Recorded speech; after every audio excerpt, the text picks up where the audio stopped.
Hello friends, आपका स्वागत है आपके YouTube channel failure to success में। दोस्तों, आज हम इस वीडियो में एयर ब्रेक सिस्टम जो कि वैगन में सिंगल पाइप और बाद में ट्विन पाइप सिस्टम किया गया, उसके बारे में डिटेल एनालिसिस देखेंगे इस वीडियो में। तो दोस्तों, वीडियो के लास्ट तक बने रहिए। वीडियो पसंद आए लाइक करें, शेयर करें और कमेंट करें। चलिए दोस्तों, स्टार्ट करते हैं इस वीडियो को। सबसे पहले दोस्तों देखते हैं हम जो हमारा वैगन का एयरबैग सिस्टम है। स्टार्टिंग में हमारे किस तरह का एयरबैग सिस्टम यूज किया जाता था, उसको लाइन डायग्राम से हम बाकायदा देखेंगे। तो सबसे पहले यहाँ पर आप एक डायग्राम देख पा रहे हैं। ये मैंने यहाँ पर एक ट्विन पाइप एयरबैग सिस्टम का डायग्राम बनाया गया है।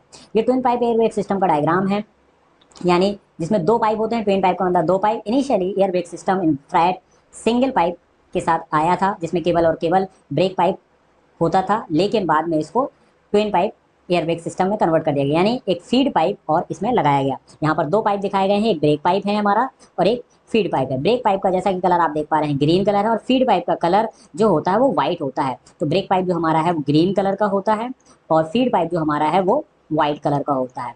ये जो फ्रैट है या वैगन है, वैगन में इन पाइप का जो साइज होता है वो 32 mm का होता है, यानी फीड पाइप भी 32 mm के डाया का होगा और ब्रेक पाइप भी हमारे 32 mm डाया का होगा।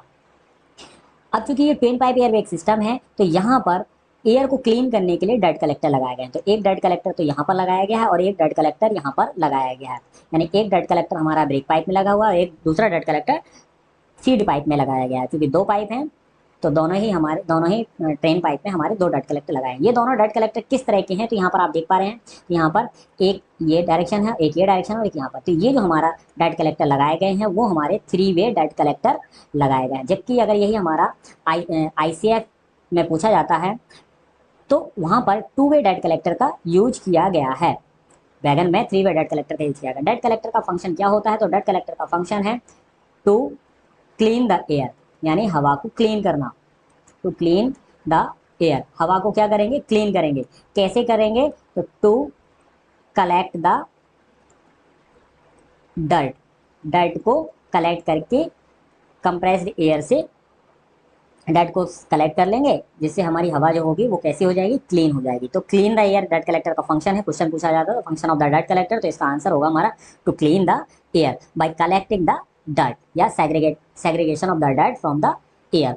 ठीक है, तो ये हमने डर्ट कलेक्टर देख लिया। अब यहाँ पर ये ब्रांच पाइप जो लगाया गया, एक ब्रांच पाइप यहाँ लगाया गया है, एक ब्रांच पाइप यहाँ है और एक ब्रांच पाइप ये है और एक ब्रांच पाइप ये है। तो ये चार तरह के यहाँ पर ब्रांच पाइप लगे हुए हैं। ये जो सभी साइड है वो 20 mm डाया के ब्रांच पाइप लगाए गए हैं।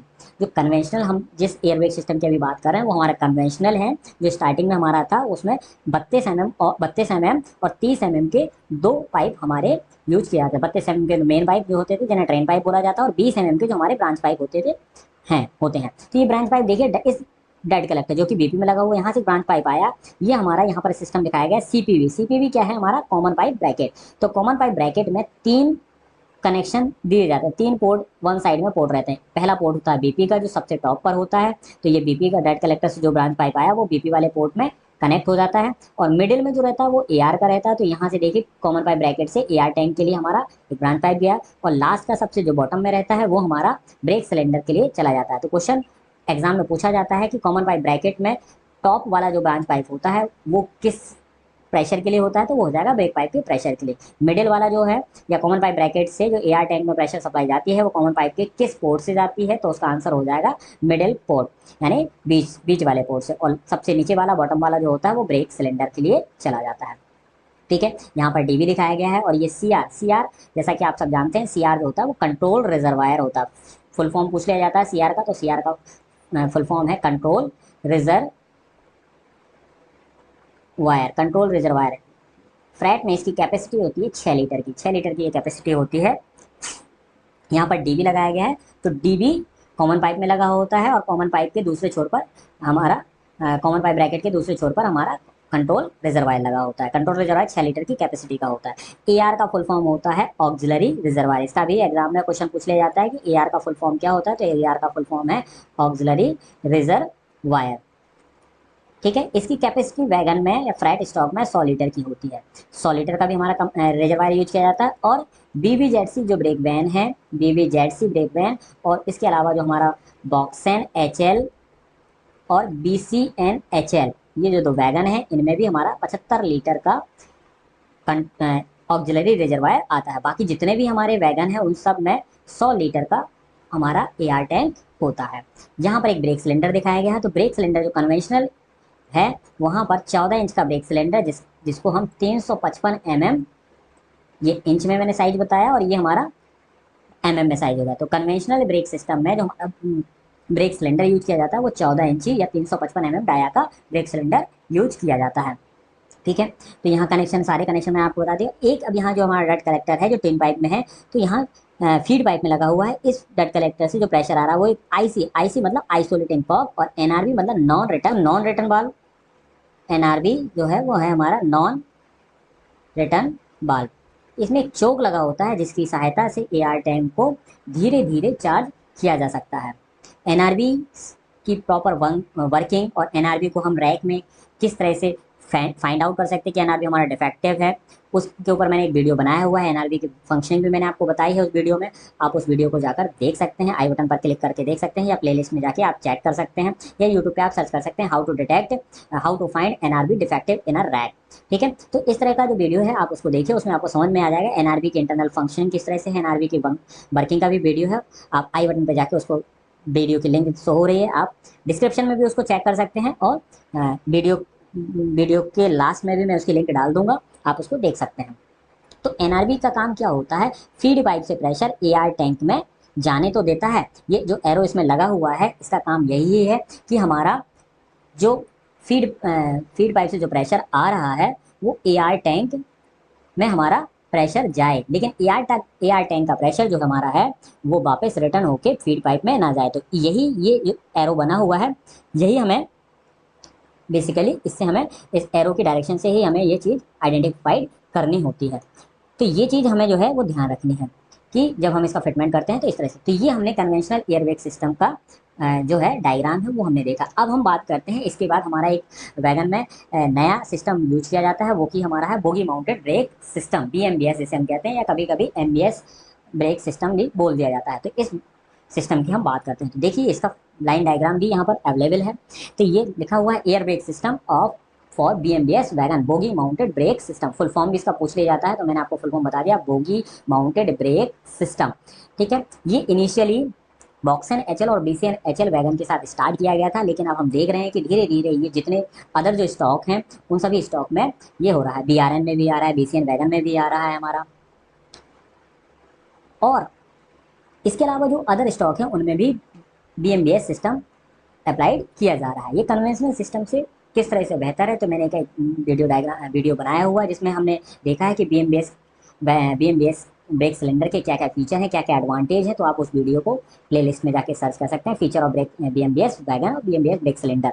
डिफरेंस में नहीं बताया हुआ, आप उसको प्लेलिस्ट में जाके चेक कर सकते हैं, चैनल पर वीडियो अवेलेबल है। बट हम यहाँ पर इसके लाइन डायग्राम की बात कर रहे हैं। तो यहाँ पर आप देखिए बेसिकली क्या क्या चेंज किया गया है। तो ये हमने फीड पाइप यहाँ दिखाया हुआ है, यहाँ ब्रेक पाइप, दोनों ही पाइप दिखाए हैं। दोनों का डाया भी हमारा 32 mm का जैसे पहले था। यहाँ पर एक डट कलेक्टर फीड पाइप में लगा हुआ है। डट कलेक्टर से जो प्रेशर आ रहा है वो आइसोलेटिंग कॉक में आ रहा है, जैसे कि कन्वेंशनल में आ रहा था। एक एनआरबी लगाई गई है, कन्वेंशनल में भी लगी थी। और यहाँ पर एक एआर टैंक दिया गया है, क्योंकि ये जो सिस्टम है बीसीएन एचएल बॉक्सन एचएल में स्टार्ट किया गया। तो यहाँ जो टैंक की कैपेसिटी है वो 75 लीटर रिजर्वायर एआर टैंक लगाया गया है। ठीक है, ये तो हमारा फीड पाइप का हो गया। यहाँ पे एक डट कलेक्टर लगाया गया हमारा ब्रेक पाइप में, वहाँ से जो प्रेशर आ रहा है वो कॉमन पाइप के टॉप पोर्ट पे आएगा। ये हमारा बीपी का प्रेशर आ रहा है। मिडिल वाला पोर्ट हमारा जो रहता है वो यार्ड के लिए रहता है, और बॉटम वाला जो हमारा जाता है वो जाता था ब्रेक सिलेंडर के लिए। तो अब यहाँ पर देखिए ब्रेक सिलेंडर से पहले एक डिवाइस लगाई गई, ये डिवाइस लगी हुई है। इस डिवाइस को हम कहते हैं EL60 वाल्व या फिर APM। APM का फुल फॉर्म क्या होता है, EL60 का मतलब है एम्प्टी लोड 60 वॉल्ट, और APM का मतलब हो गया ऑटोमेटिक प्रेशर मॉडिफिकेशन डिवाइस। ठीक है, ये किसका प्रेशर ऑटोमेटिक मॉडिफाइड करेगी, तो ये इसका आंसर हमारा है ब्रेक सिलेंडर का, क्योंकि ये ब्रेक सिलेंडर से पहले लगाए गए। जो कॉमन पाइप ब्रैकेट से जो बॉटम वाला ब्रांच पाइप था वो ब्रेक सिलेंडर में जाता है, तो उसके बीच में चूंकि हमने APM लगा दी तो ये प्रेशर को मॉडिफाइड कर रही है। ठीक है, तो अब ये प्रेशर को कैसे मॉडिफाइड करेगी, इसके ऊपर भी मैंने APM की वर्किंग किस तरह से काम करती है APM वो मैंने वीडियो बनाया हुआ है। आई बटन पर ऊपर आपको लिंक शो हो रही है, आप उस पर जाकर उसको चेक कर सकते हैं। प्लेलिस्ट में भी मैं इसकी लिंक डाल रखी है, आप वहां से भी जाके इस वीडियो को चेक कर सकते हैं। तो APM हो गया, ये उसका APM का एक रिजर्वायर लगा हुआ है। ये फ्लेक्सिबल पाइप यहाँ लगा हुआ है, उसके साथ एपीएम का रिजर्वायर लगा हुआ। इस एपीएम रिजर्वायर की कैपेसिटी है 6.6 लीटर, ठीक है। और तो एपीएम में इनपुट तो हो रहा है डीवीसी कॉमन पाइप ब्रैकेट से एपीएम में इनपुट आया, यहाँ पर एक ब्रांच इसमें पाइप लगा हुआ है, फ्लेक्सिबल पाइप से एयर टैंक लगा हुआ है इसका जो 6.6 लीटर कैपेसिटी का, और एपीएम का एक आउटपुट है जो कि आउटपुट कहाँ पे जा रहा है, ब्रेक सिलेंडर के लिए जा रहा है। यहाँ पर एक टी लगाई गई है, इस टी से दोनों ब्रेक सिलेंडर में, क्योंकि बीएमबीएस वैगन में कितने सिलेंडर होते हैं, 2 ब्रेक सिलेंडर लगाए गए हैं बीएमबीएस वैगन में, हर ट्रॉली पे एक सिलेंडर लगाया गया है। तो सिलेंडर में जो प्रेशर जा रहा है उससे पहले यहाँ पर आइसोलेटिंग कॉक लगाई गई, लेकिन आइसोलेटिंग कॉक ये कैसी है, विथ वेंट होल है। तो एक आइसोलेटिंग कॉक यहाँ पर दिखाई गई और दूसरी आइसोलेटिंग कॉक हमारी यहाँ पर दिखाई गई, इसमें भी वेंट होल दिया गया है, यानी यहाँ पर होल दिया गया है। तो होल किस लिए दिया गया, जब आइसोलेट करते हैं हम तो जो ब्रेक सिलेंडर का प्रेशर है वो इस वेंट होल से एटमॉस्फेयर में रिलीज हो जाए, ठीक है। जबकि यहाँ पर जो आइसोलेटिंग कॉक दिखाई गई है इसमें कोई भी वेंट होल नहीं होता है, विदाउट वेंट होल होती है ये, विदाउट वेंट होल, ठीक है। यहाँ पर कोई इसमें होल नहीं होता है, इसमें हम केवल आइसोलेट कर सकते हैं, प्रेशर जो है हमारा वो एटमॉस्फेयर में रिलीज नहीं होगा। तो 2 आइसोलेटिंग कॉक यहाँ पर लगाई गई जो कि दोनों ही हमारी विथ वेंट होल के साथ हैं। यहाँ पर 2 ब्रेक सिलेंडर दिखाए गए हैं, ब्रेक सिलेंडर BC 10 इंच और फॉर बोगी 1 और BC 10 inch for bogie 2 with hand brake cable. यहाँ पर हैंड ब्रेक केबल ये दिखाई गई है, यानी 2 ब्रेक सिलेंडर हैं, तो एक ब्रेक सिलेंडर बिना हैंड ब्रेक केबल का है और दूसरा ब्रेक सिलेंडर हमारा हैंड ब्रेक केबल के साथ है। तो यहाँ पर देखिए हैंड ब्रेक का अरेंजमेंट भी ब्रेक सिलेंडर में, इस वाले ब्रेक सिलेंडर में दिया गया है, ठीक है। तो ये हमारा बीएमबीएस का जो लाइन डायग्राम है वो इस तरह से होगा। अब यहाँ पर मैंने BC 10 इंच लिखा हुआ है, यानी इस ब्रेक सिलेंडर का जो साइज है वो कितना है, वो 10 इंच का ब्रेक सिलेंडर हमारा यहाँ पर लगाया गया है। तो 10 इंच का जो यहाँ पर मतलब है वो हमारा होता है 255 mm का यहाँ पर ब्रेक सिलेंडर लगाया गया है। ये 10 इंच कौन सी कंपनी का सिलेंडर होता है, क्योंकि बीएमबीएस जो ब्रेक सिलेंडर है ये 2 प्रकार की कंपनियां जो हैं वो बनाती हैं। बीएमबीएस के जो ब्रेक सिलेंडर हैं वो कौन कौन सी 2 कंपनियां बनाती हैं, तो एक इसमें केवीडी डिजाइन का ब्रेक सिलेंडर जो कि नॉर कंपनी बनाती है, और PRI कंपनी बनाती है, और एक मेधा कंपनी बनाती है। 3 कंपनियां जो है वो केवीडी टाइप के ब्रेक सिलेंडर बनाती है। नॉर क्या है, KBIPL, नॉर ब्रांड से इंडिया प्राइवेट लिमिटेड, KBIPL यानी नॉर ब्रांड से इंडिया प्राइवेट लिमिटेड। ये 3 कंपनियां PRI पराग रबर इंडस्ट्रीज और मेधा और नॉर ब्रांड से, ये 3 कंपनियां केवीडी नॉर ब्रांड से डिजाइन का ब्रेक सिलेंडर बनाती है, जिनका जो साइज था वो 10 इंच का था। लेकिन अब इसको मॉडिफाइड करके 11 इंच का ब्रेक सिलेंडर ये कंपनियां बना रही हैं, और इनका जल्द ही हमें इन वैगनों में इनको लगाना पड़ेगा या अपग्रेड हमें देखने को मिल जाएगा, ठीक है। इसी तरह से एक और इसमें डिज़ाइन चलती है, वो होती है हमारी ESD मतलब एस्कॉर्ट डिज़ाइन के ब्रेक सिलेंडर। एस्कॉर्ट डिज़ाइन के ब्रेक सिलेंडर भी 3 कंपनियां बनाती हैं। पहली कंपनी हमारी इसमें है एस्कॉर्ट कंपनी, दूसरी मैकटेक, तीसरी जो हमारी इसकी है वो एडवांस डीजल।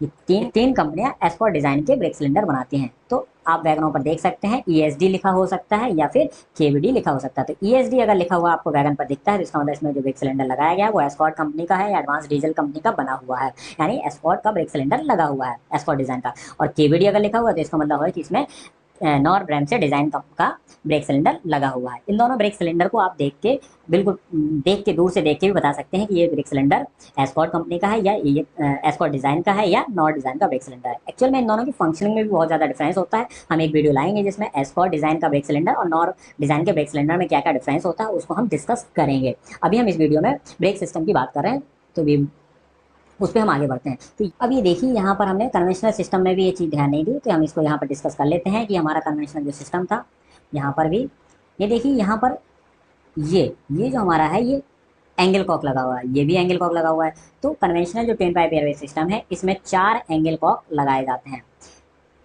ये 4 एंगल कॉक में 2 तो फीड पाइप एंगल कॉक होंगे और 2 हमारे ब्रेक पाइप एंगल कॉक होंगे। इसी तरह से 4 इसमें एयर हॉज लगाए जाते हैं, 2 BP एयर हॉज रहते हैं और 2 हमारे FP एयर हॉज रहते हैं। ये एंगल कॉक का फंक्शन क्या होता है, एंगल कॉक का वर्क है एयर हॉज साइड की, जैसे ये एयर हॉज, अगर हम इस एंगल कॉक को अभी ये एंगल कॉक की जो पोजीशन दिखाई गई है ये OLP open parallel to line, open parallel to अगर लाइन, ये जो हैंडल है इसका ये हमारा लाइन के पैरेलल है, तो इस वजह से ये जो हमारा है वो ओपन कंडीशन में है। देखिए ये जो हैंडल आप देख पा रहे हैं ये इस लाइन के पैरेलल है, तो यहाँ पर ये ओपन पोजीशन को शो किया गया। और अगर इसी को हम 90 डिग्री कर देंगे यानी पाइप इस तरह से हो और हैंडल इस तरह से हो जाएगा, तो ये जो हमारा हो जाएगा ये क्लोज पोजीशन को रिप्रेजेंट करेगा। तो यहाँ पर इस एंगल कॉक में बॉल रहती है, जब हम इस हैंडल को रोटेट करते हैं तो वो बॉल हमारी उसमें जो कट रहता है वो प्रेशर को, एयर होस्ट साइड के प्रेशर को यहाँ पर एक होल रहता है, उस होल से एटमॉस्फेयर में रिलीज कर देती है। अगर ये हैंडल हमने 90 डिग्री कर दिया तो यहाँ का प्रेशर हमारा निकलना बंद हो जाएगा, और एयर होस्ट साइड में जितना भी प्रेशर होगा या यहाँ जो भी वैगन अटैच होगा और उनमें अगर कोई प्रेशर होगा तो वो प्रेशर सारा का सारा हमारा इस होल्स बॉल में जो होल रहता है और नीचे एक होल रहता है वहाँ से हमारा कहाँ पर हो जाएगा, एटमॉस्फेयर में एग्जॉस्ट हो जाएगा। तो एंगल कॉक का वर्क है to stop the pressure of train pipe के प्रेशर को एग्जॉस्ट होने से रोकना, जबकि to release the pressure from air hose side, जिधर एयर हॉज लगा है, तो एयर हॉज लगा है, यहाँ पर एयर हॉज लगा है, बीपी वाले हम डायग्राम में देखें तो ये इस एयर हॉज के अंदर जो भी प्रेशर होगा या यहाँ अगर कोई वैगन कनेक्ट है तो उसका जो भी प्रेशर है वो यहाँ से होते हुए एंगल कॉक जब बंद पोजिशन में होगा तो यहाँ से एटमॉस्फेयर में रिलीज जाएगा। ये कब होगा, जब ये हैंडल हमारा इस पाइप के 90 डिग्री पे हो जाएगा। अभी इस कंडीशन में क्या है, अभी इस कंडीशन में जो भी प्रेशर है वो यहाँ से होते हुए इस पाइप से के थ्रू दूसरे वैगन में दूसरे पाइप से कनेक्ट करने में काम आता है। तो एंगल कॉक का काम हमने देख लिया। एंगल कॉक किस तरह की पोजीशन रहती है, तो OLP टाइप रहता है। एंगल कॉक कब बंद होगा, जब उसका जो हैंडल है परपेंडिकुलर टू पाइपलाइन हो जाए तो उस कंडीशन में क्लोज पोजीशन होती है, और जब पैरेलल टू पाइपलाइन होगा तो वो एंगल कॉक की ओपन पोजीशन होती है। ठीक है, तो ये हमने कन्वेंशनल में देख लिया। इसी तरह से हमारा ये MBS वाला एयरबैग सिस्टम था, इसको भी हमने देखा। उसके बाद हम जो बात करते हैं, जो हमारा थर्ड जो हमारा सिस्टम है वो हमारा है BLC वैगन का डायग्राम। तो ये हमारा BLC वैगन का एयरबैग डायग्राम दिया हुआ है। तो BLC वैगन का जो हमारा डायग्राम है, इस डायग्राम को आप देख लीजिए। सेम काफ़ी हद तक मिलता जुलता हमारा है जो कन्वेंशनल है, बट क्या अंतर है वो हम अभी इस वीडियो में इसको डिस्कस करते हैं। तो ये देखिए, यहाँ पर ये ब्रेक पाइप देख पा रहे हैं, ये feed pipe same as it is conventional की तरह से है। तो ये भी हमारा 32 mm का है। डट कलेक्टर लगा हुआ है, यहाँ पर भी एक डट कलेक्टर, 2 डट कलेक्टर वहाँ पर भी लगे थे। 2 एंगल कॉक FP के BP के एंगल कॉक दिखाए गए हैं, 2 FP के एंगल कॉक दिखाए गए हैं, 2 एयर हॉज लगे हैं, 2 एयर हॉज यहाँ पर भी लगे हुए हैं। तो ये एज इट इज सेम है। डट कलेक्टर फीड पाइप के डट कलेक्टर से आइसोलेटिंग कॉक से होते हुए NRV के होते हुए प्रेशर जो जाता है वो AR टैंक में जाता है। लेकिन यहाँ पर एक T लगाई गई, ये जो T है यहाँ से जो प्रेशर जा रहा है वो देखिए ये प्रेशर आ रहा है, और यहाँ पर एक आइसोलेटिंग कॉक IC1 यह लगी हुई है, एक T और लगी हुई है, यहाँ से एक PRV लगा हुआ है। PRV क्या होता है, प्रेशर रिड्यूसर वाल्व।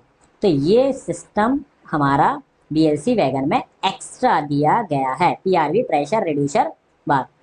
ठीक है, तो ये जो हमारा है PRV, ये जो पाइप हम जो कनेक्शन देख रहे हैं, तो इतना जो कनेक्शन है हमारा, ये पूरा कनेक्शन हमारा इसमें एक्स्ट्रा दिया गया। ये आइसोलेटिंग कॉक से यहाँ पर एक LSD लगाई गई है, LSD load sensing device LSD1 लगी हुई है, यहाँ पर LSD2 लगी हुई है, लोड सेंसिंग डिवाइस 2 हो गया। यहाँ पर एक आइसोलेटिंग कॉक यहाँ पर भी लगी है, ये विदाउट वेंट होल वाली आइसोलेटिंग कॉक है। ठीक है, LSD का आउटपुट, पहली वाली LSD का आउटपुट यहाँ से इधर आएगा, दूसरी वाली LSD का आउटपुट इधर आएगा, और यहाँ पर एक लगाया गया DCV। DCV क्या होता है, तो DCV का फुल फॉर्म है डबल चेक वाल्व। ठीक है, डबल चेक वाल्व, DCV का फुल फॉर्म है। डबल चेक वाल्व का आउटपुट जो है वो यहाँ पर देखिए E/L यानी empty load. Common pipe bracket में जो 3 पाइप हमने देखे थे उनके अपोजिट साइड में 2 पोर्ट और रहते हैं। सबसे ऊपर जो पोर्ट रहता है वो ब्रेक पाइप के लिए प्रेशर के लिए रहता है, और उसके बाद जो पोर्ट रहता है वो एम्प्टी लोड के लिए रहता है। तो ये जो लोड सेंसिंग डिवाइस है, इनके 2 आउटपुट जो DCV डबल चेक वाल्व में गए, उसका जो आउटपुट है वो लोड एम्प्टी लोड पोर्ट से होते हुए कॉमन पाइप ब्रैकेट में जाता है, और यहाँ एक DB लगाया गया। इस DB को और कन्वेंशनल के DB को अगर ध्यान से देखें तो थोड़ा अंतर है। क्या अंतर है, यहाँ पर एक एक्स्ट्रा पार्टीशन, ये आप देख पा रहे हैं, इसको थोड़ा मैं जूम करता हूँ, ये वाला जो पोर्शन है जिसको मैं इरेज कर रहा हूँ, ये जो पोर्शन है, ये इसमें एक पोर्शन एक्स्ट्रा लगाया गया है। तो ये क्या है, ये हमारा है इसका प्रेशर ट्रांसफार्मर, ये DB के अंदर लगाया जाएगा, ये हो जाएगा हमारा प्रेशर ट्रांसफार्मर। ठीक है, और यहाँ DB में क्या लिखा हुआ है, KE2 लिखा हुआ है। ठीक है, तो ये जो 2 है ये रिप्रेजेंट करता है DB के स्टेज को। तो यहाँ पर DB जो है वो 2 स्टेज का DB लगाया गया, यानी DB विथ प्रेशर ट्रांसफार्मर, यानी DB 2 तरह के प्रेशर को देगा। तो इस तरह के जो DB हैं वो क्या क्या हो सकते हैं, तो K2 हो सकता है या फिर C3W2 हो सकता है। ये DB पे आप लिखा हुआ देख सकते हैं जो BLC वैगन में जो DB लगाए जाते हैं। ठीक है, तो DB यहाँ पर अलग है, DB विथ प्रेशर ट्रांसफार्मर है, यानी इस DB में एक प्रेशर ट्रांसफार्मर भी लगा होगा, या फिर इसको हम 2 स्टेज DB भी कह सकते हैं। 2 स्टेज DB का मतलब है कि इस DB से हमारे 2 प्रेशर निकलते हैं। एक प्रेशर तो जाता है 2.2 kg पर सेंटीमीटर स्क्वायर का, और दूसरा प्रेशर हमारा होता है 3.8 kg पर सेंटीमीटर स्क्वायर का। ये दो प्रेशर हमारे इस डीवी से मिलते हैं, ठीक है। तो ये हमने कनेक्शन हमने यहाँ पर बीएलसी का भी कनेक्शन हमने देख लिया, ठीक है। अब इन तीनों की फंक्शनिंग को हम देखते हैं। कन्वेंशनल की सबसे पहले फंक्शन देखते हैं, कन्वेंशनल में हमारा किस तरह से काम होता है। तो देखिए हमने कन्वेंशनल जो डायग्राम देखा था उस पर फिर से आ जाते हैं। अब हम इसकी वर्किंग देखते हैं कि किस तरह से कन्वेंशनल एयरबैग सिस्टम काम करता है। तो ब्रेक पाइप जो है हमारा वो 5 kg पर सेंटीमीटर स्क्वायर से चार्ज हो जाता है, और फीड पाइप जो है हमारा वो 6 kg पर सेंटीमीटर स्क्वायर के प्रेशर से चार्ज होता है। ब्रेक पाइप से प्रेशर इस ब्लड कलेक्टर फिल्टर से होते हुए हमारा डीवी के कॉमन पाइप ब्रैकेट, जो कॉमन पाइप ब्रैकेट है उसके बीपी पोर्ट पर पहुंचता है, और यहाँ से होते हुए ये सीआर को चार्ज करता है। तो कंट्रोल रिजर्वायर भी हमारा 5 kg पर सेंटीमीटर स्क्वायर से चार्ज हो जाता है, और डीवी के जो इंटरनल पोर्ट्स हैं उनको चार्ज करता है, और यहाँ से प्रेशर डीवी से होते हुए एआर टैंक में जाता है। तो एआर टैंक भी हमारा ब्रेक पाइप से इनिशियली 5 kg पर सेंटीमीटर स्क्वायर से चार्ज होता है। अगर ये फीड पाइप हमारा नहीं है तो एआर हमारा 5 kg पर सेंटीमीटर स्क्वायर से ही चार्ज होगा। यानी सिंगल पाइप एयरबैग सिस्टम में एआर टैंक में प्रेशर जो होगा वो 5 kg पर सेंटीमीटर स्क्वायर हो जाएगा, ब्रेक पाइप का प्रेशर 5 kg होगा, कंट्रोल रिजर्वायर का प्रेशर भी हमारा 5 kg होगा, ठीक है। अब अगर हमारा ट्विन पाइप एयरवे सिस्टम है जैसा कि यहाँ पर बना हुआ है, तो ये फीड पाइप का प्रेशर 6 kg है। तो फीड पाइप का प्रेशर डट कलेक्टर से होते हुए आइसोलेटिंग पर्क और एनआरवी के थ्रू एआर टैंक में पहुंचता। तो अब एआर जो है वो हमारा 6 kg पर सेंटीमीटर स्क्वायर से चार्ज हो जाएगा। तो यानी ट्विन पाइप के केस में एआर टैंक का जो प्रेशर होता है वो 6 kg पर सेंटीमीटर स्क्वायर होता है। इसकी कैपेसिटी कितनी होती है? 100 लीटर होती है, ठीक है। ये हमने चार्जिंग देख ली। ये जो चार्जिंग हो रही है ये डीवी के थ्रू हो रही है। तो डीवी की वर्किंग का अगर आपने अभी तक हमारे चैनल पर जो वीडियो दिया गया है उस वीडियो को नहीं देखा तो आप डीवी की फंक्शनिंग और डीवी की इंटरनल वर्किंग किस तरह से काम करती है उसका वीडियो भी आप ऊपर लिंक आ रही है, उस लिंक पर जाकर क्लिक कर सकते हैं। मैं इसकी लिंक डिस्क्रिप्शन में भी दे दूंगा, आप वहाँ से भी उस वीडियो को चेक कर सकते हैं डीवी किस तरह से काम करता है। तो कन्वेंशनल में जो हमारा डीवी लगाया जाता है वो दो प्रकार का डीवी हो सकता है on the basis of the design, C3W type DV और KE टाइप डीवी। ये दोनों ही टाइप जो हैं वो सिंगल स्टेज के डीवी हैं। सिंगल स्टेज के डीवी क्या होते हैं? ये हमेशा एक ही तरह का प्रेशर ब्रेक सिलेंडर में भेजते हैं, वो हमारा है 3.8 kg पर सेंटीमीटर स्क्वायर का प्रेशर, ठीक है। ये हम मैक्सिमम प्रेशर की बात कर रहे हैं कि जो ब्रेक सिलेंडर में मैक्सिमम प्रेशर होगा वो 3.8 kg पर सेंटीमीटर स्क्वायर का प्रेशर होगा। यानी अगर अब हमने चार्जिंग पोजीशन देख ली, सेकंड जो है एयरबैग सिस्टम की जो पोजीशन रहती है वो हमारी रहती है एप्लीकेशन पोजीशन, ब्रेक एप्लीकेशन। पहली जो इसकी पोजीशन थी वो हमारी थी चार्जिंग पोजीशन और सेकंड है एप्लीकेशन पोजीशन। एप्लीकेशन पोजीशन में क्या होता है, जब हमें ब्रेक अप्लाइड करना होता है तो बीपी के प्रेशर को 5 kg पर सेंटीमीटर स्क्वायर से हम कम करते हैं और 1.5 kg कम कर देते हैं। तो ये हमारा 3.5 kg पर सेंटीमीटर स्क्वायर का प्रेशर जो है ब्रेक पाइप में रहेगा। ऐसा करते ही क्या होगा, डीबी के इंटरनल पोर्ट्स में जो ब्रेक पाइप का प्रेशर वो कम हो जाएगा और कंट्रोल रिजर्वायर का जो प्रेशर वो 5 kg रहेगा। इन दोनों में जो प्रेशर डिफरेंस बनेगा उससे डीबी के इंटरनल कनेक्शन चेंज होते हैं। और क्या कनेक्शन चेंज होंगे? ब्रेक पाइप का प्रेशर एआर टैंक में जाना बंद हो जाएगा, पहला। दूसरा, एआर टैंक का कनेक्शन किससे हो जाएगा? ब्रेक सिलेंडर से होगा। यानी एआर टैंक का जो प्रेशर है वो ब्रेक सिलेंडर में जाएगा, लेकिन कैसे जाएगा? वो डीवी की थ्रू होकर जाएगा। क्योंकि डीवी में अब एआर टैंक का प्रेशर कितना है? 6, अगर ट्विन पाइप सिस्टम है और सिंगल पाइप है तो 5 kg। तो हर केस में ये हम मान लेते हैं ट्विन पाइप सिस्टम है तो यहाँ पर 6 kg का प्रेशर जो है वो डीवी के थ्रू ब्रेक सिलेंडर में जाएगा। लेकिन डीवी के अंदर दो लिमिटर लगाए जाते हैं, मैक्सिमम लिमिटर और मिनिमम लिमिटर। तो मैक्सिमम लिमिटर का काम होता है कि ब्रेक सिलेंडर में जो हमारा प्रेशर है वो मैक्सिमम 3.8 kg पर सेंटीमीटर स्क्वायर और प्लस माइनस 0.1 का वेरिएशन इसमें दिया गया, इतना ही ब्रेक सिलेंडर में मैक्सिमम प्रेशर जाएगा। तो maximum pressure limiter brake cylinder में प्रेशर जो जाने देगा वो 3.8 kg पर सेंटीमीटर स्क्वायर का प्रेशर जाने देगा। और प्रेशर जैसे ही जाएगा तो ये पिस्टन, जैसे कि अभी हम देख पा रहे हैं आगे की ओर है, तो ये ब्रेक एप्लीकेशन पोजीशन में पिस्टन दिखाया गया है।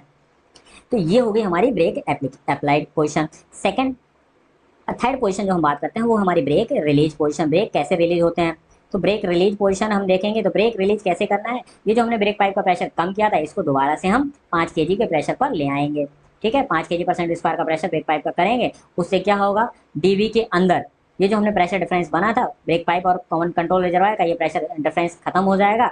और जो इनिशियल कनेक्शन थे, क्या इनिशियल कनेक्शन थे? ब्रेक पाइप का कनेक्शन एआर टैंक के साथ था वो स्टार्ट हो जाएगा। एआर टैंक का कनेक्शन ब्रेक सिलेंडर से नहीं था, ये खत्म हो जाएगा। और ब्रेक सिलेंडर का जो प्रेशर है वो डीवी से होते हुए एग्जॉस्ट हो जाएगा एटमोसफियर में। तो ये तीन कनेक्शन जो हमारे इनिशियल चार्जिंग पोजीशन में थे वो कनेक्शन फिर से यहाँ पर बनेंगे और ब्रेक सिलेंडर में जो प्रेशर गया वो डीवी के थ्रू एटमॉस्फेयर में रिलीज हो जाएगा। तो ये जो है ये हमारी कन्वेंशनल एयरबैग सिस्टम है, उसमें तीन तरह की वर्किंग रहती है चार्जिंग, एप्लीकेशन और रिलीज। ठीक है, तो ये कन्वेंशनल एयरबैग सिस्टम हो गया। अब हम इसी में आगे बढ़ते हैं कि जो हमने एमबीएस एयरबैग सिस्टम था, बीएमबीएस, उसमें किस तरह की चीज़ें होती हैं। तो यहाँ पर देखिए चार्जिंग पोजिशन तो एज इट इज सेम है यहाँ पर भी, लेकिन एप्लीकेशन यहाँ पर हम थोड़ा सा डिफरेंट है। एप्लीकेशन पोजिशन में क्या डिफरेंस होता है, तो जो 5 kg का हमारा प्रेशर था ब्रेक पाइप में, उसको हमने कम किया था। और कितना कम किया था, 1.5 kg। तो हमारा ब्रेक पाइप में कितना प्रेशर बचा था, 3.5 kg पर सेंटीमीटर स्क्वायर। ये प्रेशर जब यहाँ रहेगा तो उस दौरान डीबी के इंटरनल जो कनेक्शन थे उनमें कुछ चेंज हुए थे। क्या चेंज हुए थे, तो एआर का कनेक्शन किससे हो गया था, वो हो गया था ब्रेक सिलेंडर से।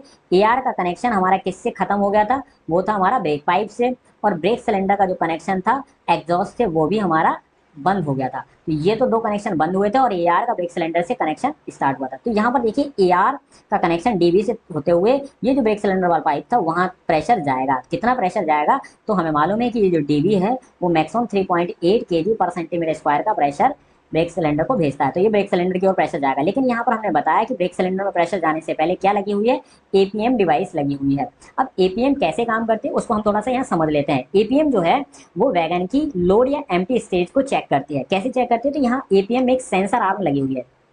देखिए ये एपीएम की सेंसर आर्म है, यहाँ पर ये सेंसर आर्म है। यहाँ पर ये साइड फ्रेम का एक मैं मान लेता हूँ ये साइड फ्रेम है। एपीएम जो है वो बॉडी के अंडर फ्रेम में माउंट रहते हैं और ये जो है साइड फ्रेम के जस्ट ऊपर रहते हैं। तो ये जो सेंसर आर्म जब इसमें प्रेशर जाता है तो इसकी सेंसर आर्म नीचे ट्रेवल करती है। ये नीचे क्यों हो जाती है, तो यहाँ पर जो गैप रहता है बीसीएन एचएल या बॉक्सियन एचएल में, ये 96 + 1 - 0 का गैप, एमएम का गैप बनाया जाता है, फिक्स किया जाता है। ठीक है, तो अगर वैगन एम्प्टी होगा तो ये जो इसका मूवमेंट होगा वो कितना होगा, 96 के आसपास इसका मूवमेंट होगा, क्योंकि हमने इसको इतना सेट कर रखा है स्टैंडर्ड डिस्टेंस। तो अगर इतना मूवमेंट होता है तो एपीएम को ये मालूम चल जाएगा कि वैगन हमारा एम्प्टी है। और यही मूवमेंट अगर 79 mm, 0 से 79 mm के बीच में अगर होता है, या फिर हम इसको ऐसे बोलें 80 mm से अगर ये मूवमेंट सेंसर आर्म 80 mm से कम ट्रैवल करती है तो वो वैगन हमारा लोडेड हो जाएगा। तो एपीएम ने 2 चीज़ें सेंस करी कि वैगन हमारा एम्प्टी है या लोडेड है। एम्प्टी कब मानेगा वैगन को, अगर उसकी सेंसर आर्म 96 से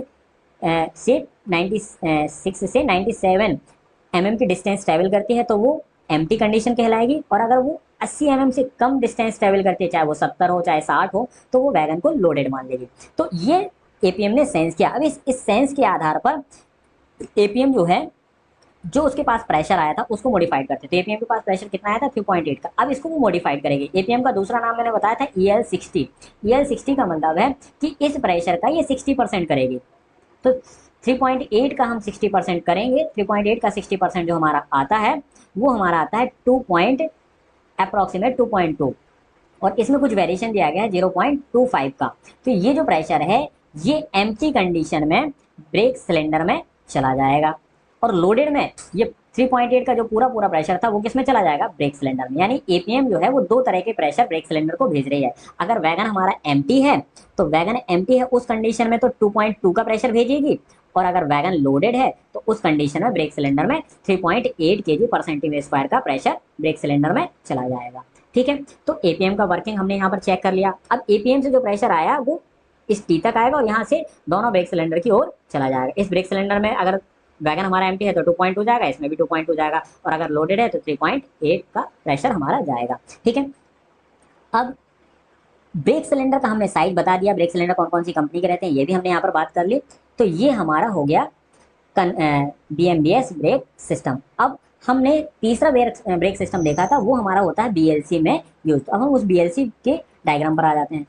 तो ये है हमारा वो बीएलसी का एयरबैग डायग्राम। अब इसमें डायग्राम में अगर हम ध्यान से देखें तो हमने कनेक्शन तो सारे देख लिए थे, अब इसकी वर्किंग समझ लेते हैं। तो यहाँ पर मैंने आपको बताया कि जो डीबी लगाया गया है वो 2 स्टेज टाइप का डीबी लगाया गया है, डीबी विद प्रेशर ट्रांसफार्मर। ये डीबी जो एपीएम काम कर रहा था वो यहाँ पर डीबी काम करेगा, क्योंकि एपीएम का काम मैंने आपको बताया कि एपीएम 2 तरह का प्रेशर ब्रेक सिलेंडर में भेजता है। एक तो प्रेशर है 2.2 kg पर सेंटीमीटर स्क्वायर का, और दूसरा प्रेशर है 3.8 kg पर सेंटीमीटर स्क्वायर का। ये होगा एम्प्टी कंडीशन और ये हो जाएगा लोडेड कंडीशन। सेम यहाँ पर जो काम वहाँ एपीएम कर रहा था वो यहाँ काम डीबी करेगा।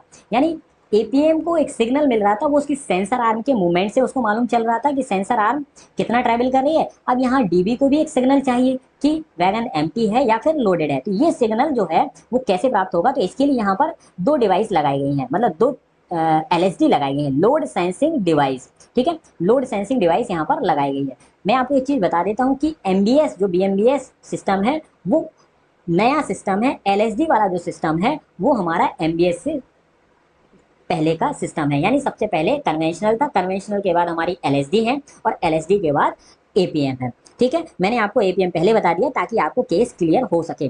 तो अब हम यहाँ पे LSD की बात कर रहे थे, तो यहाँ पर BLC वैगन में 2 LSD लगाई गई हैं। इन दोनों LSD से जो सिग्नल होगा वो हमें DB को मिलेगा और DB को इनसे मालूम चल जाएगा कि वैगन हमारा एम्प्टी है या फिर लोडेड है। अब चूंकि ये जो हमारा सिस्टम है, ये हम किस वैगन की बात कर रहे हैं, BLC वैगन की बात करते हैं। तो BLC में हमारी BLC A कार होती है और एक BLC B कार होती है। ठीक है, और BLC का जो, अगर आपने BLC वैगन के बारे में आपको जानकारी नहीं है तो आप BLC का भी चैनल पर वीडियो है, आई बटन पर आपको वीडियो की लिंक शो हो रही है, उस लिंक पर जाकर आप BLC वैगन के बारे में पूरी जानकारी ले सकते हैं। और LSD की वर्किंग भी मैंने, BLC का एयरबैग डायग्राम किस तरह से काम करता है उसको भी मैंने बताया हुआ है, आप डिस्क्रिप्शन में जाके उस वीडियो को चेक कर सकते हैं। यहाँ पर आप देखिए कि 2 LSD लगाई गई हैं, तो चार्जिंग यहाँ पर भी सेम तरीके से होगी। एप्लीकेशन की हम बात करते हैं कि सभी कंडीशन में चार्जिंग हमारी सेम है। एप्लीकेशन की हमें बात करनी है कि ब्रेक अप्लाइड किस तरह से होगा। तो ब्रेक अप्लाइड सेम तरीका, ब्रेक पाइप का प्रेशर हमें कम करना होता है। ब्रेक पाइप का प्रेशर जैसे ही कम करेंगे तो क्या होगा, DB के अंदर से कुछ कनेक्शन चेंज होते हैं, वही कनेक्शन यहाँ पर भी चेंज हो गए। ठीक है, अब यहाँ पर क्या है, LSD लगाई गई है जो कि DB को सिग्नल भेजेगी। तो देखिए यहाँ पर LSD की फंक्शन हम समझ लेते हैं। LSD किस तरह से, तो LSD में जो प्रेशर आ रहा है वो AR टैंक की ब्रांच पाइप से आ रहा है, तो यानी यहाँ तक जो प्रेशर आएगा वो 6 kg पर सेंटीमीटर स्क्वायर का प्रेशर आएगा अगर ट्विन पाइप हमारा एयरबैग सिस्टम है। अगर सिंगल पाइप होगा तो 5 kg का प्रेशर आएगा। ठीक है, तो ये 6 kg का प्रेशर आया दोनों आइसोलेटिंग कॉक के पास, यहाँ पर भी आइसोलेटिंग और यहाँ पर भी। अब ये जो आइसोलेटिंग कॉक थी सेकंड वाली, उससे पहले यहाँ पर PRV लगा हुआ है। PRV क्या होता है, तो PRV मैंने आपको बताया प्रेशर रिड्यूसिंग वाल्व। ठीक है, प्रेशर रिड्यूसिंग वाल्व, अगर ये 6 kg का प्रेशर आया तो ये जो 6 kg का प्रेशर था इसको ये मॉडिफाइड करके 5 kg पर सेंटीमीटर स्क्वायर के प्रेशर पे बदल देगा और ये 5 kg पर सेंटीमीटर स्क्वायर का प्रेशर आइसोलेटिंग कॉक 2 से होते हुए LSD 2 के इनपुट पोर्ट पे जाएगा। तो LSD 1 के इनपुट पोर्ट पे तो 6 kg का प्रेशर गया है और LSD 2 के इनपुट पोर्ट पर 5 kg पर सेंटीमीटर स्क्वायर का प्रेशर गया है। अब यहाँ पर आप देख पा रहे हैं कि LSD जो दिखाई गई है, अब हम LSD के इस कनेक्शन को थोड़ा सा डिटेल में देख लेते हैं अलग से। तो देखिए LSD का जो है, ये मैंने दोनों LSD को यहाँ पर सेपरेट दिखा रखा है। ठीक है, अब इस LSD के हम फंक्शन की बात करते हैं कि LSD किस तरह से काम करते हैं। ये LSD का हो गया हमारा इनपुट पोर्ट और ये हमारा LSD का हो गया आउटपुट पोर्ट और ये हो गया हमारा LSD का एग्जॉस्ट पोर्ट। यानी LSD में 3 पोर्ट है, इनपुट, आउटपुट और एग्जॉस्ट पोर्ट। ठीक है, इसी तरह से LSD 2 में भी 3 पोर्ट हो जाएंगे। ठीक है, अब यहाँ पर LSD के अंदर एक रिंग तो ये होती है और एक रबड़ रिंग यहाँ पर होती है। ये दोनों हमारी क्या है, रबड़ की रिंग है। ये रिंग जो है इनपुट का आउटपुट से कनेक्शन, आउटपुट का एग्जॉस्ट से कनेक्शन बनाने में मदद करते हैं। किस तरह से, तो उसको हम देखते हैं। ये LSD का यहाँ पर प्लंजर दिखाया गया है और ये जो आप देख पा रहे हैं ये एक फिक्स स्ट्रक्चर रहता है जो कि स्प्रिंग प्लैंक, जो कि LCCF20C जो BLC में ट्रॉली यूज की जाती है उसका जो स्प्रिंग प्लैंक है उसमें जेड शेप का एक फिक्स स्ट्रक्चर लगाया जाता है जो LSD के प्लंजर के मूवमेंट के लिए सपोर्ट करता है। अब किस तरह से होगा, तो यहाँ पर एक गैप रखा जाता है। ये जो गैप है वो 16 mm का गैप फिक्स किया जाता है। यानी LSD का जो प्लंजर है और इस फिक्स स्ट्रक्चर के बीच में जो गैप होगा वो 16 mm का होगा। ये LSD जब वैगन हमारा एम्प्टी है उस कंडीशन की ये डायग्राम दिखाया गया और जब हमारा वैगन लोडेड है तो उस कंडीशन में इस तरह से दिखाया गया। तो देखिए यहाँ पर क्या है, ये जो LSD का प्लंजर था, जो गैप था ये खत्म हो गया और LSD का प्लंजर इस फिक्स्ड स्ट्रक्चर से जो कि जेड शेप का रहता है इससे टकरा गया और ये चूंकि फिक्स रहता है तो LSD जो है, LSD किस पे लगी होती है, LSD लगी होती है बोलिस्टर पर। तो जब वैगन लोडेड होता है तो वैगन लोडेड होने से बोलिस्टर नीचे आता है, उसमें लगी LSD नीचे आएगी। LSD नीचे आएगी तो उसका प्लंजर भी उसके साथ नीचे आएगा और प्लंजर जो है वो जाकर इस जेड शेप से टकरा जाएगा। जेड शेप जैसे ही टकराएगा तो ये ऊपर की ओर, पिस्टन जो है वो ऊपर की ओर दबना शुरू होगा। जब ऊपर की ओर दबेगा तो ये देखिए यहाँ पर ये पिस्टन और यहाँ पर कोई गैप नहीं दिखाएगा, जबकि यहाँ पर ये ऊपर उठना शुरू हो गया, ऊपर उठ गया और ये हमें यहाँ पर गैप यहाँ पर शो हो रहा है। यानी LSD का प्लंजर जो है वो हमारा ऊपर हो गया है और इसके ऊपर उठते ही जो इसकी रिंग थी, 2 रिंग थी जो कनेक्शन बनाने में काम कर रही थी। तो यहाँ पर देखिए ये जो इनपुट पोर्ट था और ये आउटपुट पोर्ट था, इन और आउट का अंदर से कनेक्शन हमारा बन जाता है, यानी इनपुट पोर्ट आउटपुट पोर्ट से कनेक्ट हो जाता है और आउटपुट एग्जॉस्ट से डिस्कनेक्ट रहता है। लेकिन अगर आप यहाँ ध्यान दें तो यहाँ पर अगर आपने ध्यान दिया हो तो यहाँ पर इनपुट आउटपुट पोर्ट से कनेक्ट नहीं है, क्योंकि यहाँ पर बीच में एक रिंग आ गई, लेकिन ये आउटपुट पोर्ट एग्जॉस्ट से कनेक्ट है। यानी एम्प्टी कंडीशन में अगर एलएसडी है तो उसका जो आउटपुट होगा वो हो जाएगा 0। कब? एम्प्टी कंडीशन में। ठीक है, आपको इस चीज को याद रखना है। और एलएसडी अगर हमारी लोडेड है तो एलएसडी का लोडेड होने से क्या मतलब है, उसका जो वैगन है वो हमारा लोडेड है, तो एलएसडी का अगर लोडेड है तो उसका आउटपुट हमें कुछ मिलेगा। क्या मिलेगा? जितना प्रेशर इन होगा उतना ही हमें आउटपुट में प्रेशर होगा। अगर इनपुट में हमारा 5 kg का प्रेशर जा रहा है तो आउटपुट भी हमारा 5 kg का प्रेशर मिल जाएगा। तो ये आपने दो चीजें यहाँ पर देखी और एलएसडी की आपको वर्किंग क्लियर हो गई। ठीक है, अब हम वापस से आ जाते हैं उस बीएलसी के डायग्राम पर। तो ये वो डायग्राम था जिसमें हम बात कर रहे थे एलएसडी की फंक्शनिंग की। तो यहाँ पर आप देख पा रहे हैं ये जो हमारी एलएसडी है ये एम्प्टी कंडीशन में यहाँ पर दिखाई गई है और यहाँ पर भी LSD2 एम्प्टी कंडीशन में दिखाई गई है। अब हम इनकी वर्किंग की बात करते हैं कि एलएसडी किस तरह से हमारी यहाँ पर काम करते हैं। तो देखिए ये दोनों ही एलएसडी हमारी एम्प्टी है, उस कंडीशन में हम इसकी वर्किंग देखने जा रहे हैं कि जब दोनों एलएसडी हमारी एम्प्टी है तब किस तरह से ये काम करता है। तो देखिए यहाँ पर जो प्रेशर आया था वो हमने देखा कि AR जो था वो हमारा 6 kg के प्रेशर से चार्ज था। तो वो जो 6 kg का प्रेशर है वो हमारा किस में हो गया? LSD1 के इनपुट पोर्ट पर 6 kg का प्रेशर हमारा यहाँ पर गया। क्योंकि ये LSD हमारी क्या है? एम्प्टी कंडीशन में है LSD। तो अगर LSD एम्प्टी कंडीशन में तो अभी हमने देखा कि उसका आउटपुट कितना हो जाएगा? 0 हो जाएगा। ठीक है, यानी यहाँ पर ये जो पाइप दिखाया गया है इसमें जो प्रेशर जाएगा वो हो जाएगा हमारा 0 kg का प्रेशर। अब यहाँ पर बात करते हैं तो LSD2 भी हमारी कैसी है? ये भी हमारी एम्प्टी कंडीशन में, तो इसका भी आउटपुट हो जाएगा 0। ये दोनों आउटपुट जो आए वो कहाँ पर गए हैं? तो यहाँ पर एक लगाया गया है डीसीबी क्या होता है? डीसीबी होता है डबल चेक वाल्व। तो यहाँ से प्रेशर आया 0 kg और यहाँ से भी प्रेशर आया 0 kg। तो ये प्रेशर गया स्पोर्ट से और ये प्रेशर गया स्पोर्ट से। ये बीच में एक दिखाई गई डबल चेक वाल्व में एक बॉल लगी रहती है। ये बॉल क्या होगी? प्रेशर डिफरेंस पर काम करते हैं। जिधर का प्रेशर ज्यादा होगा उससे दूसरी तरफ ये बॉल खिसक जाएगी। ठीक है, तो ये प्रेशर 0 kg, ये प्रेशर 0 kg, तो बॉल कहाँ पर रहेगी आपके हिसाब से? बिल्कुल बीचों बीच, यानी इसका जो आउटपुट है वो बीच में रहता है। तो आउटपुट पे क्या प्रेशर रहेगा? 0 kg। मान लीजिए यहाँ पर अगर 6 kg का प्रेशर आ रहा और यहाँ जो प्रेशर है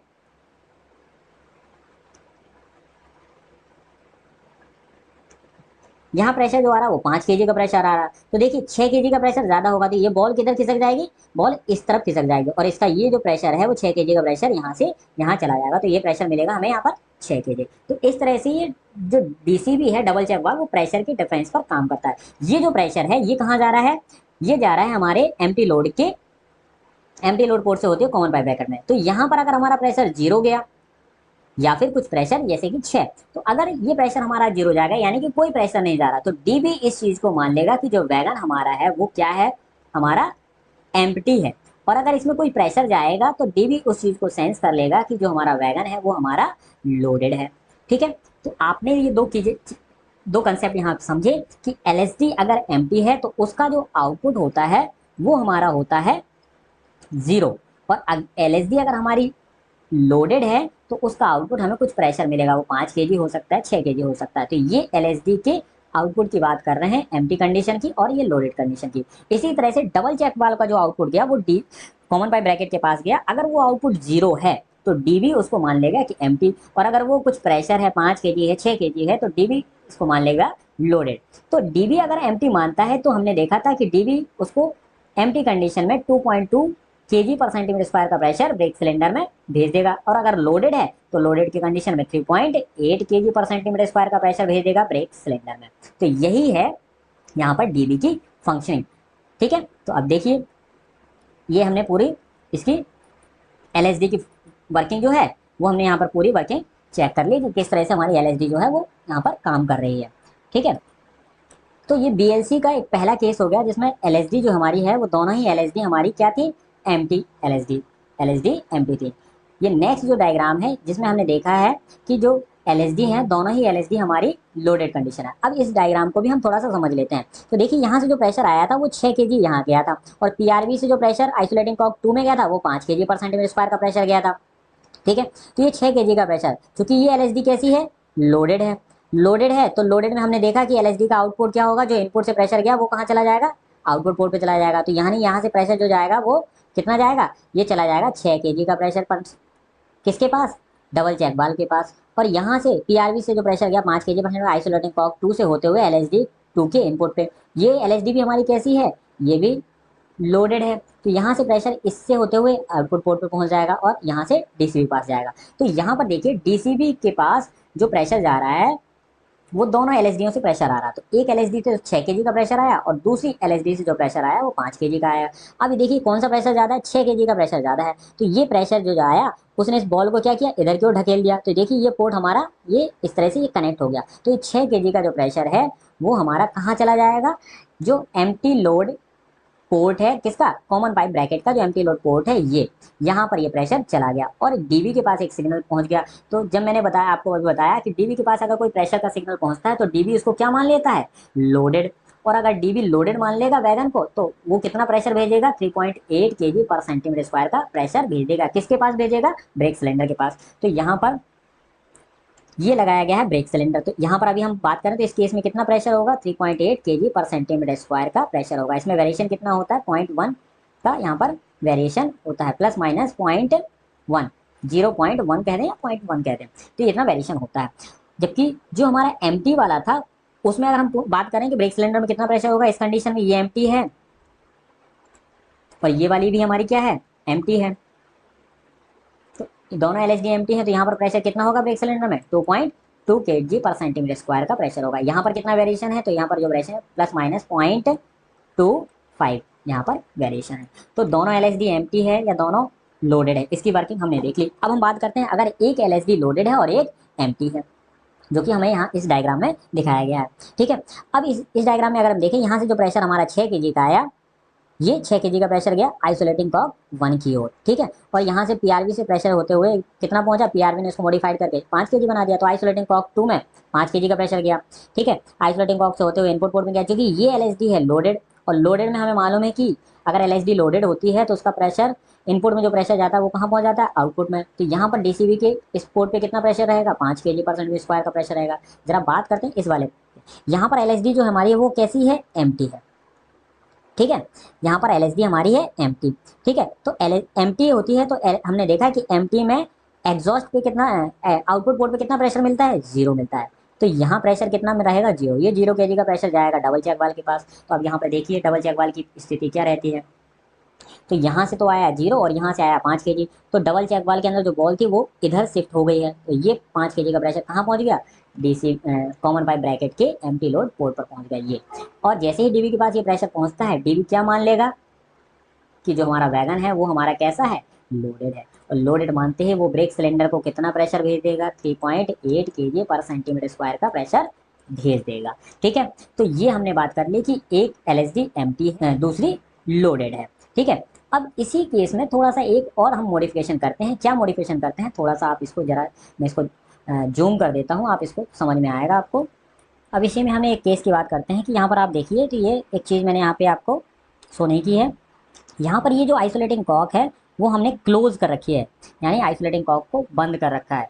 तो ये जो हैंडल है हमने इस तरह से दिखाया हुआ है। तो अगर कोई भी आईसी हमने जो है आइसोलेटिंग कॉक जो है वो हमने आइसोलेट कर रखी है, यानी उसको हमने बंद कर रखा है, तो उस कंडीशन में क्या होगा, तो एलएसडी के पास कोई भी इनपुट प्रेशर नहीं जाएगा, यानी यहाँ पर इनपुट जाएगा 0। जब इनपुट में कुछ भी नहीं जा रहा तो आउटपुट में भी हमें कुछ भी नहीं मिलेगा, यानी 0 ही मिलेगा। तो एलएसडी इस केस में चाहे हमारी एम्प्टी हो और चाहे हमारी लोडेड हो, दोनों ही केस में इसके आउटपुट्स का जो प्रेशर होगा वो 0 हो जाएगा। ठीक है, तो एलएसडी 1 का आउटपुट तो हमेशा क्या रहेगा, 0 रहेगा, अगर ये हमारी आइसोलेट कर रखी है। इसी तरह से अगर हमने आइसोलेटिंग कॉक 2 को आइसोलेट कर रखा है तो एलएसडी 2 का भी आउटपुट क्या हो जाएगा, 0 हो जाएगा। लेकिन ये जो हमने डायग्राम यहाँ देख रहे हैं, तो यहाँ पर एलएसडी 1 आइसोलेट कर रखी है तो इसका आउटपुट तो है 0, तो ये 0 गया। जबकि आइसोलेटिंग 2 से जो हमारा प्रेशर जाएगा वो इनपुट पोर्ट से होते हुए, अब ये एलएसडी हमने यहाँ पर दिखाई गई है लोडेड, क्योंकि ये देखिए प्लंजर इससे टकरा गया है तो प्लंजर ऊपर उठ गया है इसका। तो यहाँ से होते हुए प्रेशर जो जाएगा वो डीसीबी में जाएगा। तो यहाँ से प्रेशर मान लीजिए 4 kg का जा रहा है, या हमारा 5 kg का प्रेशर जा रहा है। तो ये प्रेशर यहाँ से डबल चेक वाल्व पे 0 आया, यहाँ से 4 आया, तो ये 4 kg का प्रेशर कहाँ पहुँच जाएगा, एम्प्टी लोड पोर्ट से होते हुए किसके पास पहुँचेगा, डीबी के पास। जो डीबी इस प्रेशर को सेंस कर लेगा कि उसके पास 4 kg का प्रेशर आया या 5 kg का प्रेशर आया।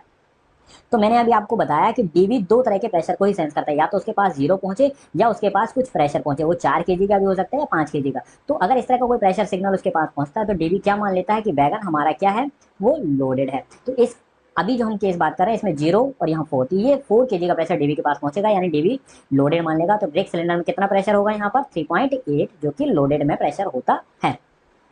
तो यहाँ पर हमारा जो प्रेशर होगा वो लोडेड। अब ये जो केस हैं एलएसडी के, वो हम सारे केस एक टेबल के माध्यम से समझते हैं। तो देखिए मैंने आपको एक टेबल ये बना रखी है, इस टेबल में हम इस चीज़ को समझते हैं।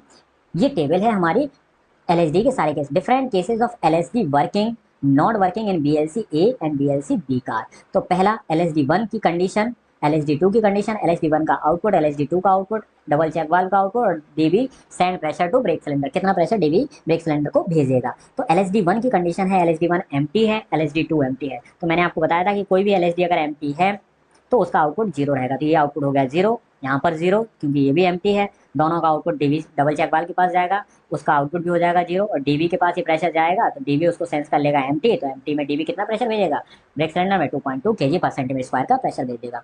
सेकंड केस, एलएसडी 1 एम्प्टी है, एलएसडी 2 लोडेड है। तो एम्प्टी में तो इसका आउटपुट होगा 0, और लोडेड का आउटपुट जो भी कुछ प्रेशर होगा 4 kg 5 kg, वो प्रेशर पहुंच जाएगा 4 kg। यहाँ पर डबल चेक वाल्व पे भी 4 जाएगा, तो ये प्रेशर जाएगा डीवी के पास, डीवी उसको सेंस कर लेगा तो ब्रेक सिलेंडर को प्रेशर भेज देगा लोडेड का, तो यहाँ पर 3.8 kg का। इसी तरह से ये 16 केस हमें यहाँ पर दिखाए गए हैं। तो इनमें से थर्ड केस की भी हम बात कर लेते हैं। एलएसडी 1 है एम्प्टी, तो इसका आउटपुट हो गया 0, नॉट वर्किंग, नॉट वर्किंग कोई भी एलएसडी अगर नॉट वर्किंग है यानी आइसोलेट कर रखा है तो उसका आउटपुट भी हमारा क्या हो जाएगा, तो 0। यहाँ पर देखिए ये 0 ये भी 0, जब दोनों आउटपुट 0 है तो डबल चेक वाल्व का आउटपुट भी 0, यानी एम्प्टी का प्रेशर। ठीक है, फोर्थ केस, पहली एलएसडी एम्प्टी, इसका आउटपुट 0, वर्किंग है लेकिन लोडेड है। ठीक है, अब ये वाला हिस्सा, ये एक पार्ट कैसे लोडेड हो सकती है, एक एलएसडी लोडेड कैसे हो सकती है। तो बीएलसी वैगन में 2 कंटेनर लोड हो सकते हैं, छोटे छोटे 2 कंटेनर या पूरा एक बड़ा कंटेनर। तो एक कंटेनर एक ट्रॉली को कंट्रोल कर सकता है, लोडेड ला सकता है, और दूसरे में अगर कोई कंटेनर नहीं है तो वो ट्रॉली हमारी एम्प्टी हो सकती है। तो यहाँ पर यही है कि ये वाली एलएसडी एम्प्टी है क्योंकि यहाँ पर कोई कंटेनर लोड नहीं किया गया, और यहाँ पर कंटेनर लोड किया गया, जैसे ये एलएसडी हो गई है लोडेड। लेकिन चूंकि हमने इसको आइसोलेट कर रखा है यानी नॉट वर्किंग कर रखा है, तो मैंने बताया कि नॉट वर्किंग या आइसोलेट कंडीशन में एलएसडी का आउटपुट हो जाएगा 0। तो यहाँ पर देखिए पहली एलएसडी एम्प्टी की वजह से उसका आउटपुट 0, और ये नॉट वर्किंग तो इसका आउटपुट 0। जब दोनों आउटपुट 0, डबल चेक वाल्व का आउटपुट 0, ये प्रेशर सिग्नल मालूम चल जाएगा 2.2 kg का। ठीक है, पहली एलएसडी है लोडेड तो इसका कुछ प्रेशर जाएगा, दूसरी है वर्किंग में और एम्प्टी है, तो इसका तो आउटपुट हो गया 0 लेकिन इसका कुछ प्रेशर मिलेगा। तो ये दोनों प्रेशर 5 kg और 0, ये डबल चेक वाल्व के पास जाएगा, तो डबल चेक वाल्व 5 kg का प्रेशर, इससे डीवी को मालूम चल जाएगा लोडेड, तो ये लोडेड का प्रेशर ब्रेक सिलेंडर भेजेगा। तो ये 4 केस जो हैं जिसमें हमारी पहली एलएसडी लोडेड में है और दूसरी एलएसडी हमारी एम्प्टी हो, लोडेड हो, एम्प्टी में नॉट वर्किंग हो यानी आइसोलेट हो, लोडेड में आइसोलेटिंग हो, इन चारों ही केसेस में जो डीबी है वो ब्रेक सिलेंडर में लोडेड का प्रेशर भेजता है। यानी कि अगर कोई सी भी एलएसडी लोडेड है और वो वर्किंग में है तो डीबी ब्रेक सिलेंडर को लोडेड का प्रेशर भेजेगा। इन सारे केसेस को आप देख सकते हैं। नौवां केस, नॉट वर्किंग आइसोलेट यानी 0, वर्किंग इन एम्प्टी 0। ठीक है, तो एम्प्टी का pressure, not working in empty 0, working in loaded कुछ प्रेशर मिलेगा 0 और 4 का कॉम्बिनेशन, तो आउटपुट 4 मिल जाएगा डबल चेक वाल्व से, वो ब्रेक सिलेंडर डीवी में जाएगा तो लोडेड का प्रेशर। तो यहाँ पर देखिए लोडेड का हो गया। यहाँ पर देखिए नॉट वर्किंग है, नॉट वर्किंग है यानी 0 0, नॉट वर्किंग 0 0, लोडेड है एम्प्टी है उससे हमें कोई मतलब नहीं, हमने आइसोलेट कर रखा है तो वो एम्प्टी ही कहलाएगी। नॉट वर्किंग, वर्किंग एम्प्टी यहाँ पर 0 हो जाएगा। नॉट वर्किंग आइसोलेटेड लोडेड तो ये 0 हो गया, लेकिन ये वर्किंग इन लोडेड है तो यहाँ पर लोडेड है तो इसका कुछ प्रेशर मिलेगा, वो प्रेशर जाएगा 0 और 4 kg का प्रेशर जा रहा है डबल चेक वाल्व पर, तो डबल चेक वाल्व 4 का हो जाएगा, लोडेड का प्रेशर हो जाएगा। तो ये कुल 7 केसेस ऐसे हैं 16 में से जो लोडेड के प्रेशर की बात करेंगे। इस टेबल को आप ध्यान से इसका स्क्रीनशॉट ले लीजिए और आप इसको यूज कर सकते हैं। ठीक है, तो ये हमने एलएसडी के सारे केसेस देख लिए। ठीक है, हमने बीएलसी वैगन की वर्किंग समझ ली, बीएमबीएस वैगन की वर्किंग समझ ली, कन्वेंशनल की समझ ली। अब हम बात करते हैं कि जो हमारा बीओवीवाईएन वैगन होता है उसमें जो एयरबैग सिस्टम होता है वो किस तरह का होता है। तो ये बीएमबीएस वैगन का बीओवीवाईएन वैगन या बीओवीआरएन वैगन का जो एयरबैग सिस्टम है जिसमें कि एक ही एलएसडी लगाई जाती है, जबकि बीएलसी वैगन में 2 एलएसडी लगाई जाती हैं।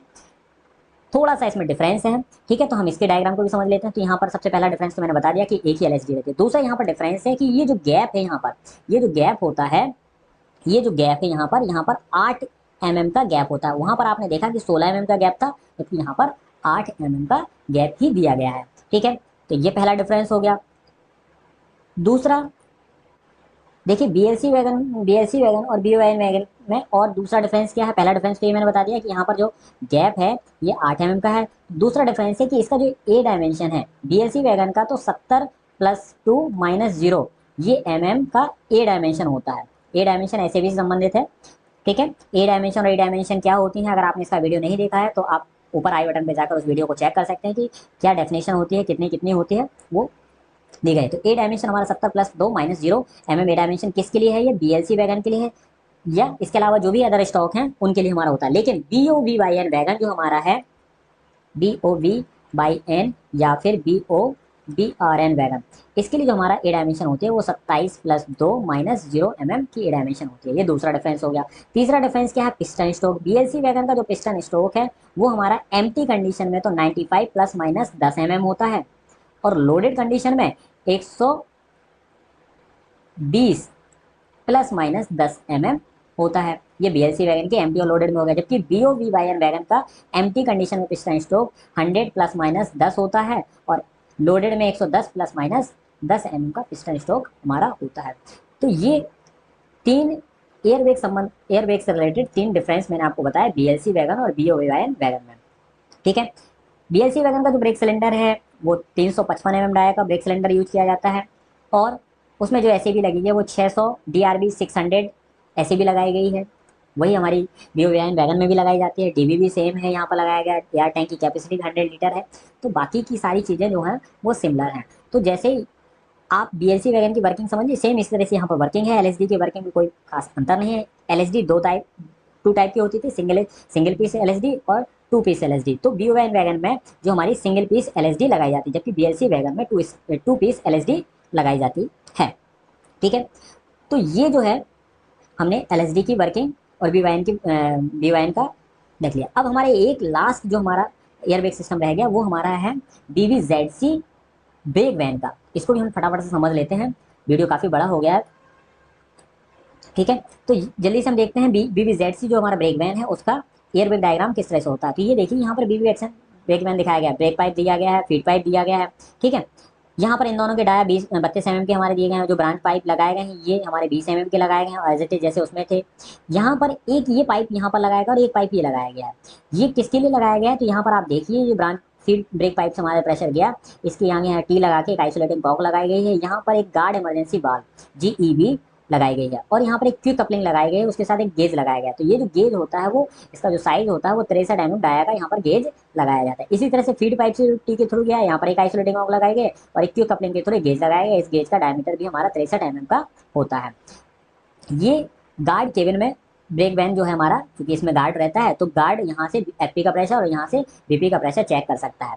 अब हम यहाँ पर थोड़ा सा बात कर लेते हैं कि अगर जो हमारा रैक है, अगर वो 56 वैगन से कम का रैक है, यानी उसमें 56 बॉक्सन या BCN HL लगे हैं, उससे कम लगे हुए हैं, तो गार्ड वैन में या ब्रेक वैन में या लास्ट व्हीकल में कितना प्रेशर होना चाहिए। तो लास्ट व्हीकल में इस कंडीशन में जो प्रेशर होगा BP में वो 4.8 का होगा, और FP में ये जो प्रेशर होगा वो 5.8 का होगा, ठीक है। लेकिन अगर यही 56 से अधिक हमारे वैगन लगाए गए हैं तो उस कंडीशन में लास्ट व्हीकल या ब्रेक वैन में 4.7 ये तो हो जाएगा BP के लिए, और FP में हो जाएगा 5.7। FP में हमारा कितना हो जाएगा 5.7, और ब्रेक पाइप में हो जाएगा 4.7 kg परसेंट बेस पाइप। तो ये एग्जाम में पूछ लिया जाता है कि rack having more than 56 BOXN wagon then last vehicle और last brake van having BP pressure 4.7 का हो जाएगा। ये BP से जो ब्रेक पावर सर्टिफिकेट होता है उसमें भी ये फिल करना होता है, उसमें भी आप देख सकते हैं। अगर आपको BBC मिल जाता है तो आप उसमें चेक कर सकते हैं कि अगर रैक जो है वो 56 वैगन से ज़्यादा का है तो उसमें ब्रेक पाइप में प्रेशर 4.7 का होगा और फीड पाइप में 5.7 का होगा, और 56 से कम का है तो उसमें ब्रेक पाइप में प्रेशर 4.8 होगा और फीड पाइप में जो प्रेशर होगा वो 5.8 होगा। ये हम किसकी बात कर रहे हैं, जो ब्रेक वैन है या फिर लास्ट व्हीकल है उसके प्रेशर की बात कर रहे हैं। और यही प्रेशर अगर हम लोको की बात करें यानी इंजन की बात करें तो उसमें जो हमारा प्रेशर है वो BP में हमेशा 5 kg और FP में 6 kg का प्रेशर होगा, ठीक है। तो ये हमने प्रेशर की बात कर ली। यहाँ पर मैं एक चीज़ बताना भूल गया, इस पाइप का जो डाया होता है ये 25 mm डाया का हमारा पाइप होता है। कौन सा, जो BP से जो गार्ड यानी ब्रेक वैन में लगाया गया है, जिसमें क्विक कपलिंग और आइसोलेटिंग कॉक या गार्ड इमरजेंसी वाल्व लगाई गई है। इस तरह से FP में जो गया है तो ये भी हमारा 25 mm का होता है। यहाँ पर AR टैंक जो है इसकी कैपेसिटी जो हमारी है वो 75 लीटर की होती है। आइसोलेटिंग कॉक एनआरबी सेम है, दैट इज लगाई गई। यहाँ पर जो ब्रेक सिलेंडर लगाया गया है, ये ब्रेक सिलेंडर भी हमारा जो है वो 12 इंच का ब्रेक सिलेंडर लगाया गया है, जिसको में हम 300 का ब्रेक सिलेंडर कहते हैं। तो ये हमारा यहाँ पर थोड़ा सा कन्वेंशनल ब्रेक सिस्टम से थोड़ा सा डिफरेंट है, क्योंकि यहाँ पर टैंक की कैपेसिटी अलग है, ब्रेक सिलेंडर की डायमेंशन अलग है। ठीक है, बाकी एयर ब्रेक सिस्टम जो है वो किस तरह से काम करता है वो यहाँ पर हो गया। ठीक है, अच्छा एक चीज़ और मैं BYD वैगन में एक चीज़ बताना भूल गया। तो ये जो यहाँ पर जो पाइप लगाया गया है, ये जो पाइप लगाया गया है, ये ब्रांच पाइप हम कहें तो इसलिए हमारा इस केस में ये होता है हमारा 15 का ये पाइप लगाया जाता है। जो एआर टैंक से पहले जो टी लगा है उससे LSD में जाएगा और LSD से यहाँ पर जाएगा। यहाँ LSD में ये डायरेक्ट पाइप नहीं जुड़ा होता है, ये दोनों पाइप LSD में डायरेक्ट नहीं जुड़े होते, यहाँ पर फ्लेक्सिबल पाइप लगाए जाते हैं, रबड़ के फ्लेक्सिबल पाइप लगे होते हैं वहाँ तक। तो ये रबड़ के फ्लेक्सिबल पाइप तक जो पाइप लगाया गया उसका जो साइज होता है वो 15 का ब्रांच पाइप रहता है। ये BYD वैगन के ब्रांच पाइप की बात कर रहे हैं। इसी तरह से BLC वैगन में भी जो ब्रांच पाइप LSD की ओर लगाए गए हैं, LSD से डबल चैक वाल्व में लगाए गए हैं, वो भी हमारे 15 के होते हैं। तो वैगन में देखा जाए तो 4 तरह के हमने पाइप साइज देखे, 32 20 15 और 25 का किस में लगाया गया है, BBZC में, जो हमारे ब्रेक वैन में गार्ड इमरजेंसी वाल्व के गेज के लिए लगाए गए हैं, वहाँ पर 25 का लगाया है। तो 4 तरह के हमारे यहाँ पर है। तो ये रहा कंप्लीट एयर ब्रेक, जो भी हमारा वैगन में या फ्लैट स्टॉक में जो एयर ब्रेक सिस्टम जितने भी तरह के हैं वो मैंने आपको इस वीडियो में देखे। नेक्स्ट वीडियो में हम एयर ब्रेक सिस्टम से पे आधारित जो भी एग्जाम में जो क्वेश्चन पूछे जाते हैं उसका वीडियो होगा, आप उस वीडियो को ज़रूर देखिए। आपने इस वीडियो को इतने ध्यानपूर्वक सुना देखा, इसके लिए थैंक्स। वीडियो आपको पसंद आया हो तो लाइक कीजिए, नहीं पसंद आया हो तो अनलाइक कीजिए। वीडियो पसंद आया शेयर करें, कमेंट करें और चैनल को सब्सक्राइब करें अगर अभी तक आपने हमारे चैनल को सब्सक्राइब नहीं किया है। बेल आइकन को प्रेस कर लें, आपको चैनल पर इसी तरह के वीडियो मिलते रहेंगे। Thanks for watching.